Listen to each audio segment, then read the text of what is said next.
Hi there, everyone. It's Kendall again with Sager Family Farm.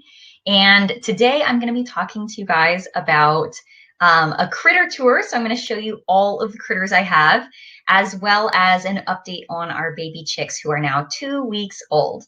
If you've been here before, you probably know the layout a little bit, but over here on this side, there's a window where you can type in questions to ask to me. Only I can see the questions, so type anything you would like. I will get to the questions at the end of the presentation because it's a little easier to read through them and answer them at the very end. And sometimes I have questions for you down here at the bottom, and when I have a question, it will pop up and you can click on an answer. So without further ado, let's take a look at some of my critters. So I have a lot of pictures of my critters because they don't always cooperate for videos, but they take amazing pictures. I do have some really great videos, one that I took of the sheep this morning. So all of the critters on my tour, I have at my house, I have bees, chickens, sheep, and cats. So I usually have them in various ages. So I've got the baby chicks here as well. And we'll start out with actually a little update on our baby chicks. So let's take a look at what they are doing right now. So we have the baby chicks, and let me move where I am or how big I am so you can see the animals better. So we have 5 baby chicks right now. So we've got Delilah, Cookie, Captain Chicken Pants, Rosie, and Pip. So Captain Chicken Pants, Rosie, and Pip all look pretty similar. So Delilah and Cookie, they've got little bands on their legs. So you might see a green, orange, or purple band. And that's so that I can tell them apart a little bit better because it is pretty tricky, especially with Rosie and Pip. They look almost identical. But let's take a look at what they have looked like over the past few weeks, because right now they are 2 weeks old. So these are actually their pictures from last week when they were 1 week old. But we can take a look at Delilah first. So we've got pictures from her from hatch day, week 1, and week 2. So I took those week 2 pictures this morning. So they're the most up to date. And honestly, I think the most notable thing is that the chickens are starting to look a little scraggly. They're losing a lot of their down feathers, so their nice little chick fuzz. They're picking it out and it's flying all over the place. So the bathroom that I keep them in is got a lot of chick fuzz all over the place.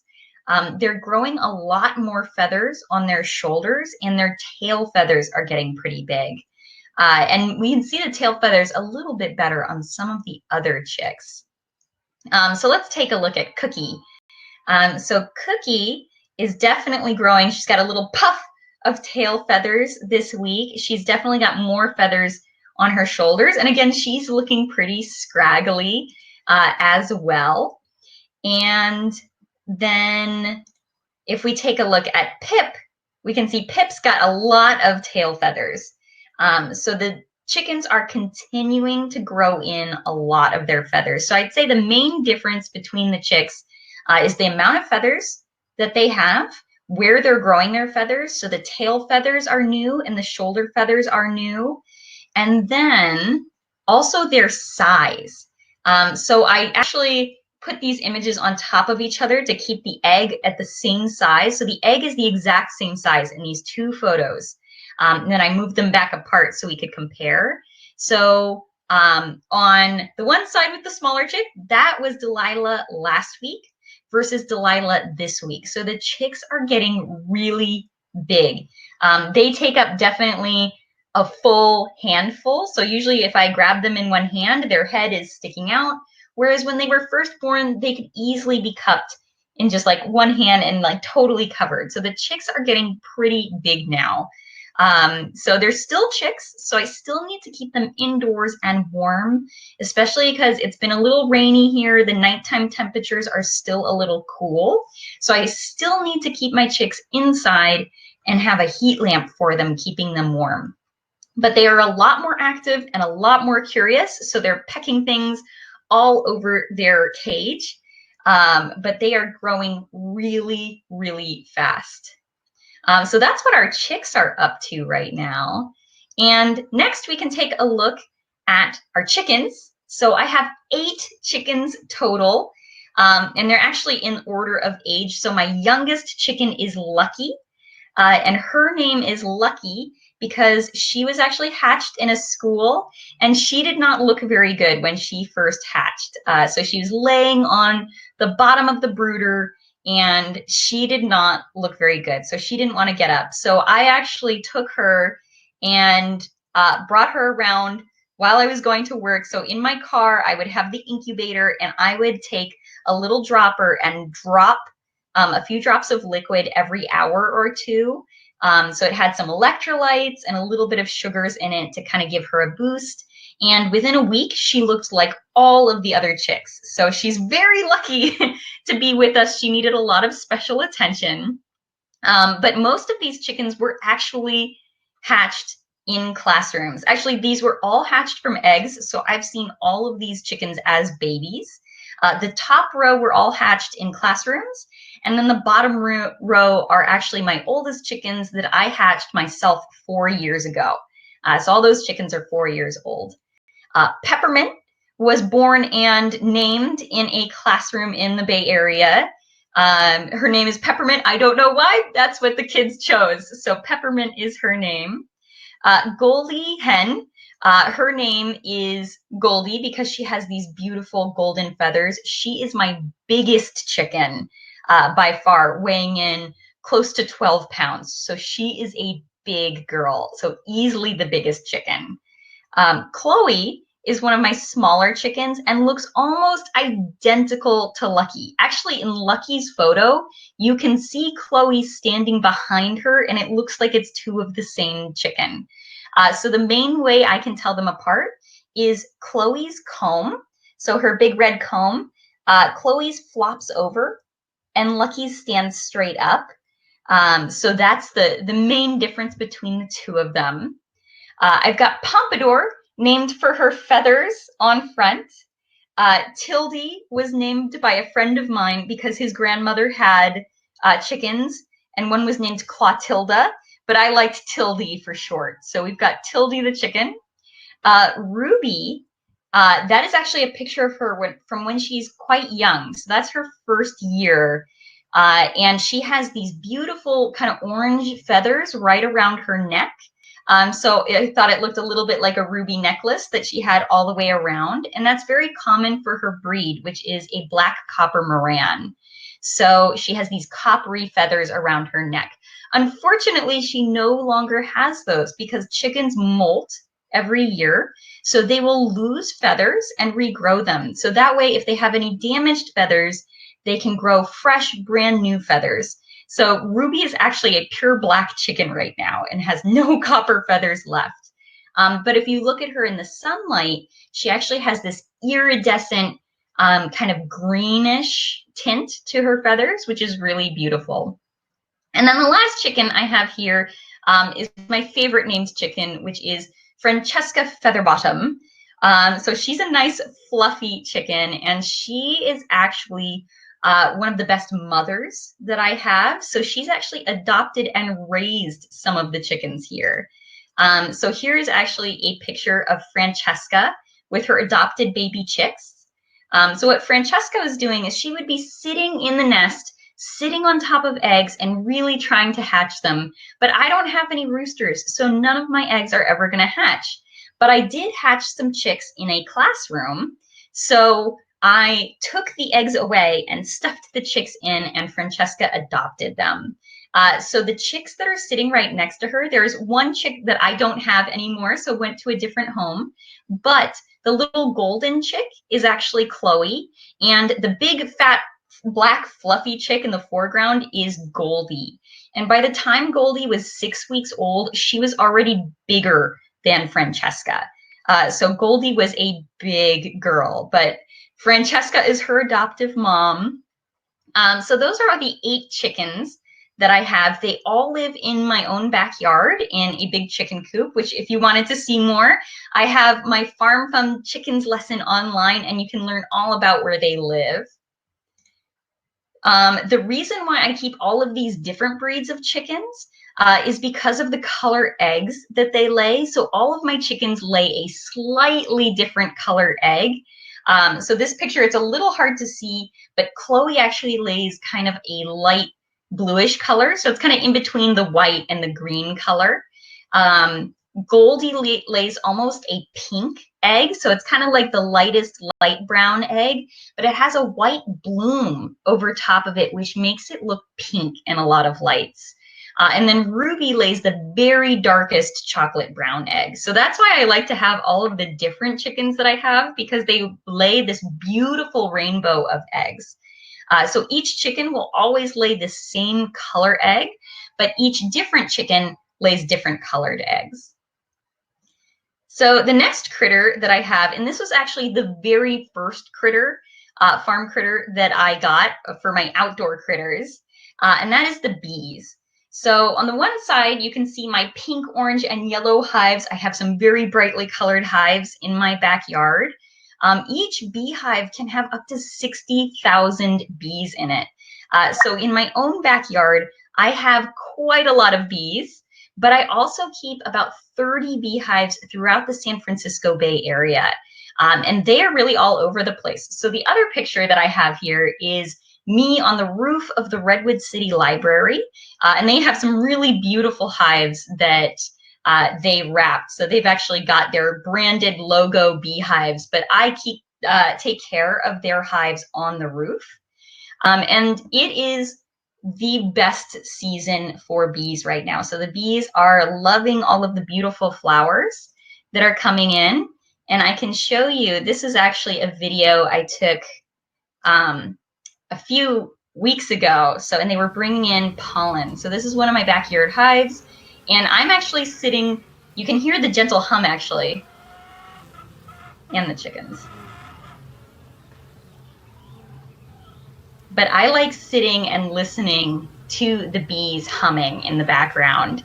And I'm actually standing right in front of my beehive, about a foot away from my beehive, maybe if that. And I'm not wearing any bee suit or any protective material. So the bees are actually really, really gentle. And they're all coming in with those colorful pollen on their back legs. So that's what I like to go and watch in the afternoons. It gets very busy out there. I refer to it as bee TV. So it's really entertaining just to watch and see what they're bringing in.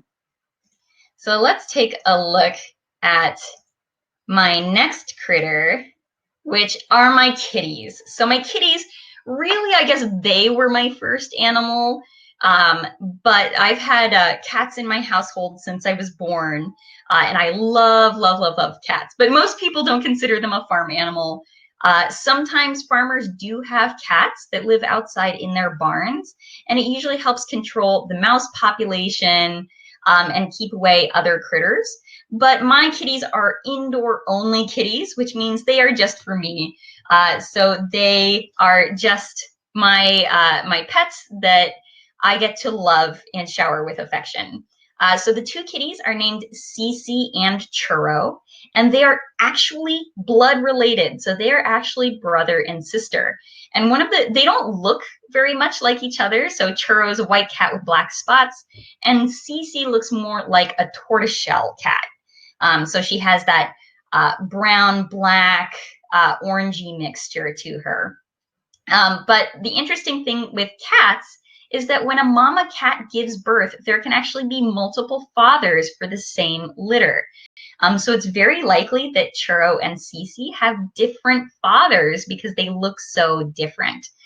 There was actually 6 cats in their litter. 2 of them looked like Churro, 2 of them looked like Cece, and 2 of them were bright orange. So they definitely looked all different colors.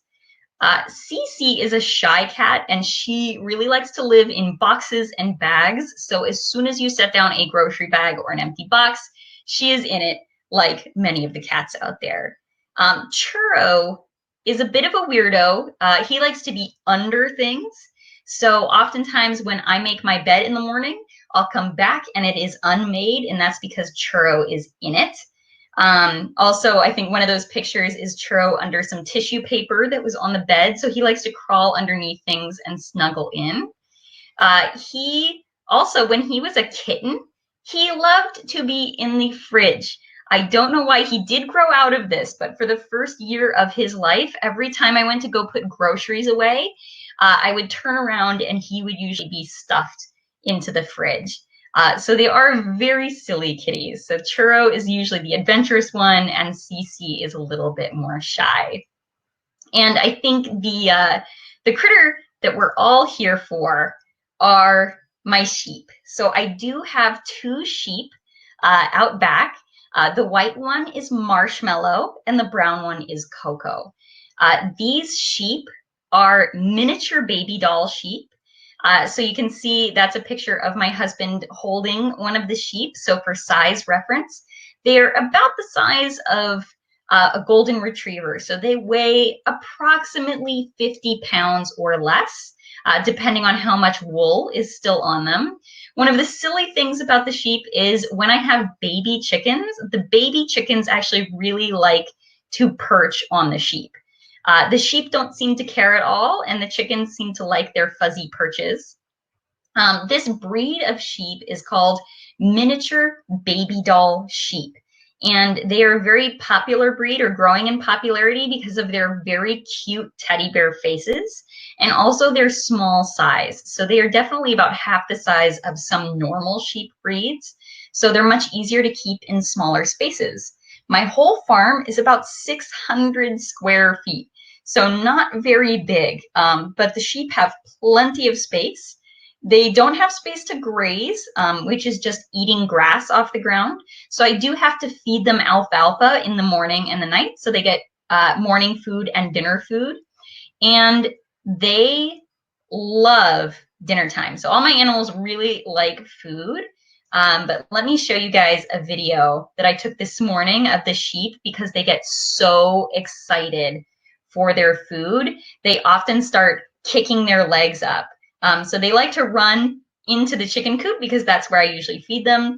And then Coco loves to jump. So she like kicks her legs up. So let me show that one more time just because I love watching them jump. They are just so silly.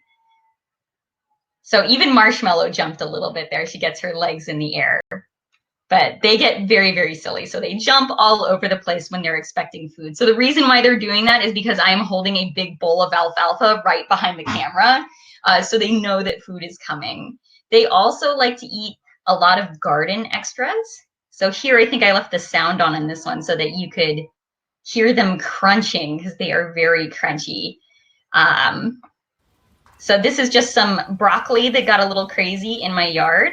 And here they are chowing down on the broccoli. So I usually give them kale and broccoli as extra treats, but they will chow down on anything. The things that I try not to feed them are things like corn or grain or bread.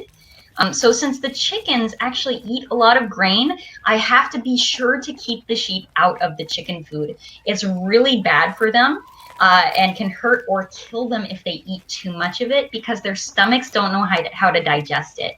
But other than that, their stomachs are actually really strong and they can eat most of the weeds that I throw in there, even weeds that are toxic to other animals in larger quantities. So they can eat a lot of different plants. So that is the tour of my critters. And you can ask me some questions over here, and I'll ask you a question while you are asking me questions. And that is, which was your favorite animal? So did you like my bees, the sheep, or the chickens? I forgot to ask about cats, so I guess you can't choose that one. But did you like bees, sheep, or chickens? And I will go back to our chat and see if I can answer some questions. So someone's asking me, do I need a permit to have sheep? In some cities, you do need a permit to have sheep. So it's actually pretty rare to be able to keep sheep in such a suburban environment. So I am actually in a pretty high density area. I live in the city of Alameda, which is an island in the San Francisco Bay, just off the coast of Oakland. So it's actually pretty high density, not as high density as something like San Francisco, but it's pretty suburban. Like I said, my whole backyard is only 600 square feet. So it's pretty small. And my entire lot is only 6,000 square feet. So it's pretty small for a farm at least. So I don't need a permit to have my sheep, but if you wanted that, what I usually look for is the city ordinances. So you can usually type in your city name ordinance and see how many square feet you need to keep sheep or goats. So other cities around here usually require a minimum square footage. From what I read, Alameda just requires that you don't release them onto public space to graze them. So I'm not allowed to put them in the park and graze them without permission from the city. So I don't need a permit for sheep, but that's not to say in other cities that you do not. So in some cities, you do need permits for bees, chickens, sheep, and other livestock. Here, I am not allowed to keep larger livestock like cattle or pigs. I actually am allowed, I just don't have the space. I need to keep them, I think, 1,000 feet away from the street, which my lot does not have. So let's see. Why does the molting change the colors of the hens? So molting can change the colors of the hens just because they can grow in slightly different feather colors. So even just as we age, the texture and color of our hair can actually change a little bit. Same thing with the chickens. So when my chickens are chicks, they have a certain color of feathers, but as they age, they can get different colors. So a chicken like Tildy, my little black and white spotted chicken, she actually started out to be a lot more gray. And then when she was about 6 months old, her feathers became splash coloring, which is that spotted pattern. So she got black and gray feathers. So it just grows in. So the new feather that grows in could be a slightly different color. Usually a chicken that's all black is not going to magically turn into a white chicken, but a chicken with multiple feather colorings might shift the ratio. So that's why molting might change their coloring, is because they can grow in a feather color that would be in the same vein of what their coloring already is. So let's see, where do the big chickens stay when it's raining?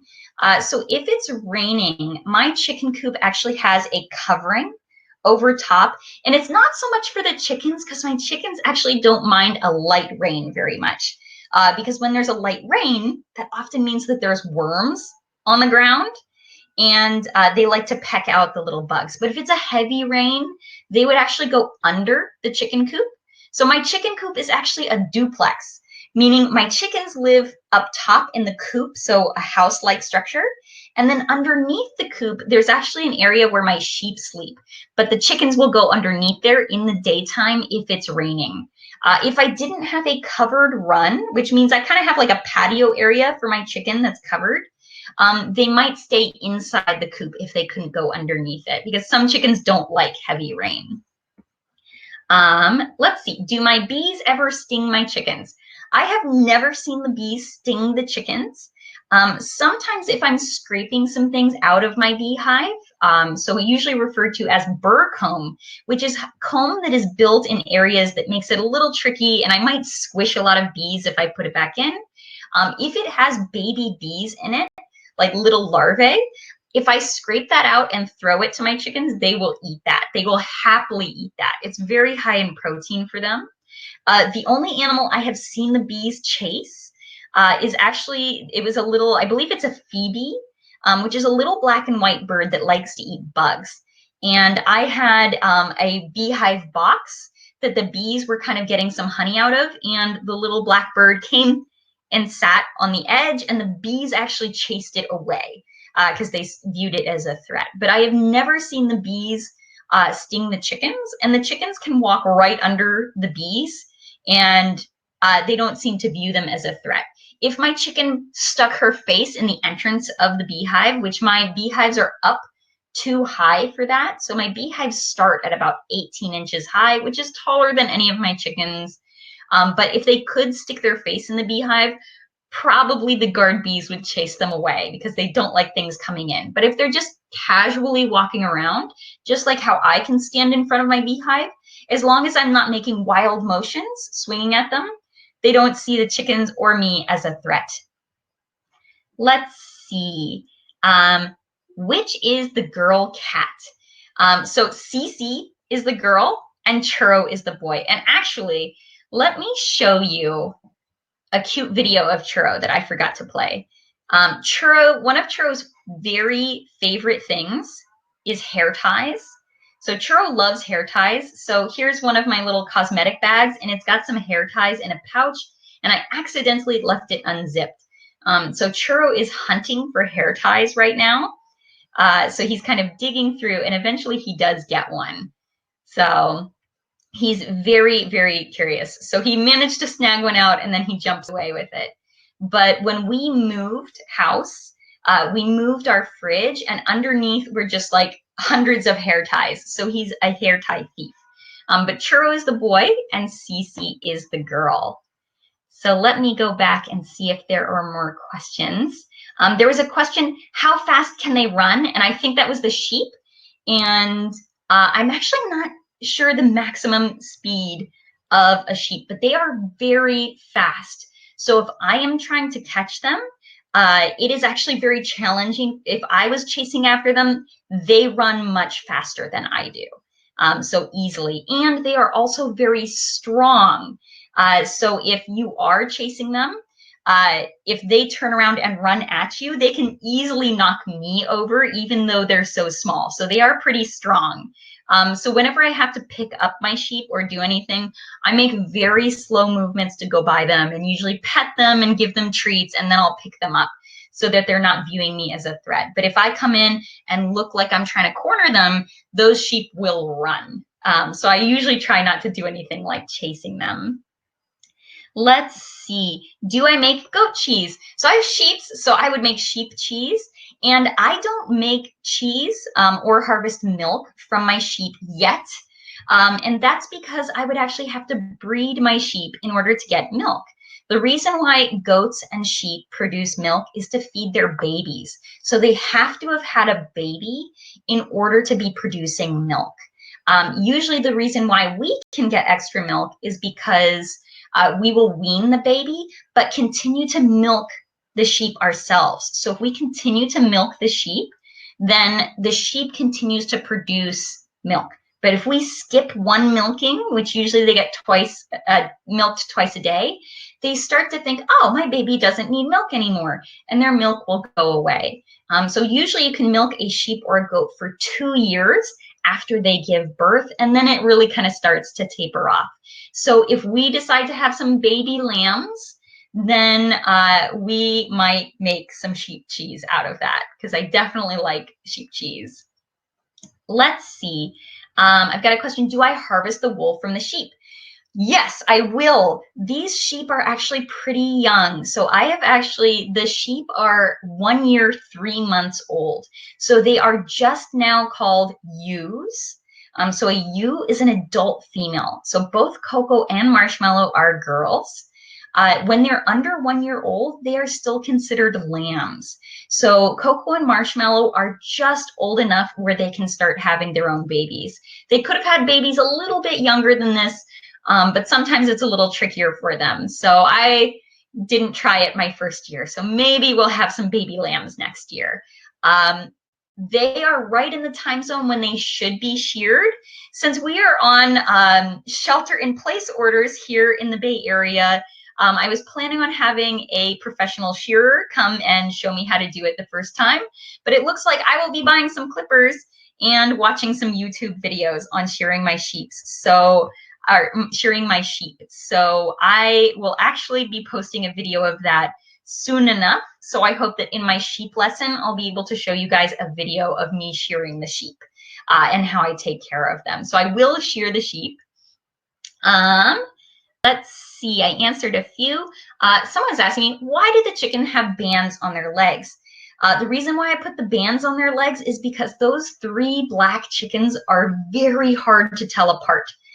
So I put a different colored band just so that I make sure when I was comparing the hatch day, week 1, week 2 pictures, I was comparing the right chicken because sometimes the feather coloring does change as they're molting. So the baby chicks are kind of continuously losing those tiny little feathers and then growing bigger ones as they age. So sometimes they do shift colors just a little bit. So I wanted to make double sure that those were the same chickens by giving them different bands. Let's see. Why do I have bees? So I have bees because the reason why I got bees is because since I was a little girl, I always wanted a farm, but I have not always been a farmer. So I actually used to have a more common job that more adults have, and I worked for a company where I had to be at work from 9 a.m. to about 7 p.m. So most of the day. So I was looking for a farm animal that I could ignore all day throughout the week and then only play with on the weekends. So the bees actually do best with that sort of schedule because every time I open the beehive, it actually sets them back a little bit because I break little tiny things here and there. So I only really check them once or twice a week. Or no, sorry, every 1 to 2 weeks. So no more than once a week. So that's why the bees do really well with that. But additionally, the bees make a lot of honey. So I love the honey that they make. With 30 beehives, I actually produce close to 2 tons of honey every year. Each beehive could produce between 100 and 200 pounds of honey every year. So they are extremely productive. Um, let's see. Why do I call the 3 chicks the triplets? It's because they look so similar. They are not really triplets. They're probably not related, but that's why I call them the triplets because they look very, very close. So sometimes when I have chickens that look very similar, I name them very, very silly things. So along with Peppermint, one of my chickens, I hatched 2 other chickens that looked extremely close to Peppermint. Peppermint is a little more orange, so I could tell her apart. So those 3 triplets were called Peppermint, Not Peppermint, and also Not Peppermint. So those were the 3 triplet chicken names from a few years ago. Let's see if I've got some other questions on here. Oh, it looks like we've got some folks who want to work on a farm when they grow up. It is definitely, I went on a 1st grade field trip to a farm, and that is why I do what I do today, because it made such a huge impact on me.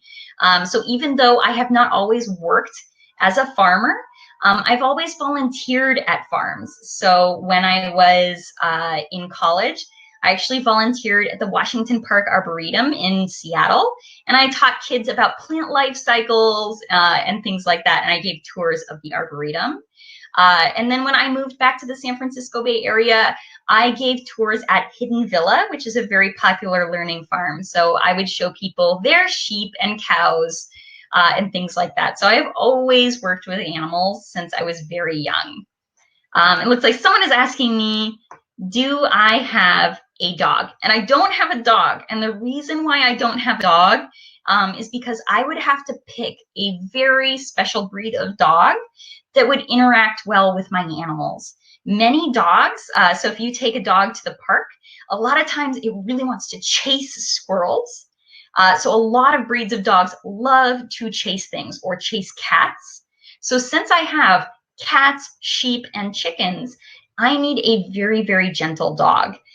So a lot of times those dogs are called livestock guardian dogs, that they are trained to actually guard flocks of chickens or the herd of sheep.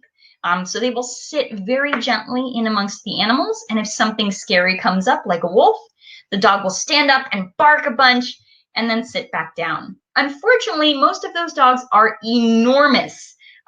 They can weigh up to 100 or 120 pounds, many of them. So our small house in the suburbs is not the right spot for a very, very, very large dog. So we will probably wait until we have more space. But hey, you never know. We're always getting critters over here. A few people have asked, do I eat the eggs? And I do eat the eggs. So I either eat them as scrambled eggs or fried eggs in the morning, but I also cook with them quite a bit too. So I make cookies and cakes and bread with my eggs. So a lot of things require eggs.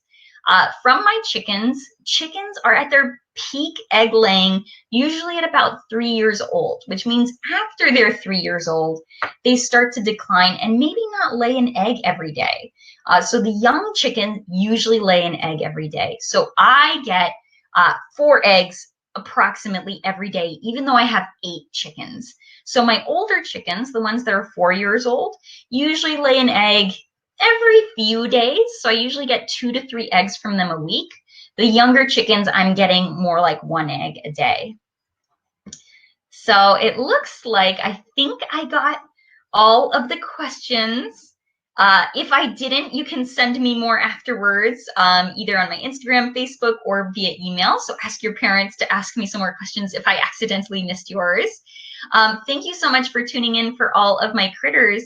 If you'd like to learn a little bit more about bees, on Thursday, I am doing another class about bees. This one is called Save the Bees, and I'm going to be focusing on why the bees are in a lot of trouble, because we actually lose about 40% of all managed honeybee colonies every single year.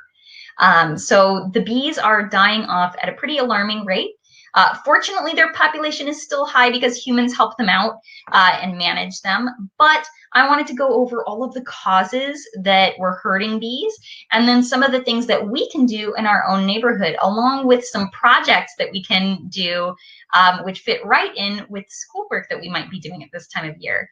So please tune in on Thursday, and thanks for taking a look at all of my critters and getting an update on the chicks. Thank you so much.